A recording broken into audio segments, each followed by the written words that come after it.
யார் ஒரு மனிதர் ஜமாஅத்தாக ஃபஜ்ருடைய தொழுகையை தொழுகிறாரோ, ثم جلس يذكر الله حتى تطلع الشمس, ஃபஜ்ர் தொழுதுட்டு அதே இடத்துல சூரியன் உதயமாகிற வரைக்கும் என்ன செய்யறாரு? திக்ர் செய்து கொண்டிருக்கிறார்.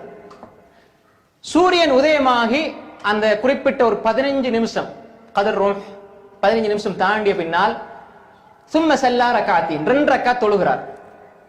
சூரியன் இஸ்ராக் உதயமாகி அதுக்கு பின்னால ஒரு 15 நிமிஷத்துல 2 ரக்காத் தொழுகிறார். அப்படி தொழுதால் கானத் லஹு கஅஜ்ரி ஹஜ்ஜத்தின் வ உம்ரத்தின் தாம்ம தாம்ம தாம்ம 3 எடுத்து சொன்னாங்க ஸல்லல்லாஹு அலைஹி வஸல்லம். அவருக்கு ஹஜ்ஜுடைய கூலி கிடைக்கும், உம்ராவுடைய கூலி கிடைக்கும், பரிபூர்ணமாக கிடைக்கும் என்று சொன்னாங்க ஸல்லல்லாஹு அலைஹி வஸல்லம். இது செய்யறது கஷ்டமா? நாளைக்கு செய்யலாம். இந்த ஹதீஸ சில அறிஞர்கள் பலவீனம்னு சொல்றாங்க.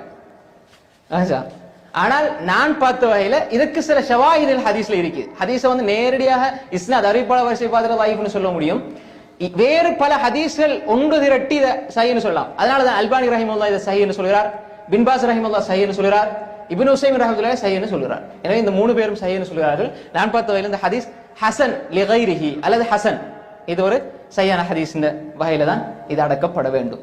அப்ப எனவே பள்ளி இப்ப அப்படி உங்களுக்கு சான்ஸ் இல்ல, பள்ளி பூட்டப்படுதுன்னா நீங்க அதே எண்ணத்தோட வீட்டுக்கு வந்து வீட்டில் அப்படியே இருந்து இதை இப்னு உஸைமின் ரஹ்மத்துல்லாஹி சொல்றாங்க. இந்த ஃபத்வாவை நீங்க சொல்றது நீங்க யாருன்னு கேட்க கூடாது.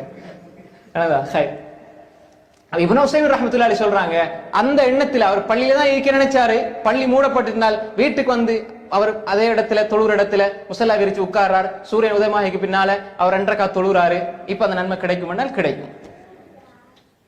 ஹஜ்ஜினுடைய கூலிய இந்த தொழுகையில கிடைக்குது, இந்த தொழுகையிலையும் இங்கே பள்ளியிலையும் கிடைக்கலன்னா இங்க வந்து 3வது ஒரு ஸ்டெப்லயும் இவருக்கு கிடைக்கும் தானே? அப்படித்தானே நியாயம்? லா யுகல்லிஃபுல்லாஹு நஃப்ஸன் இல்லா உஸ்ஆஹா. அல்லாஹ் ஒரு சக்திக்கு அப்பால் மனிதனை நிர்பந்திப்பதில்லை. ஃபத்தகுல்லாஹ மஸ்ததஅதும்.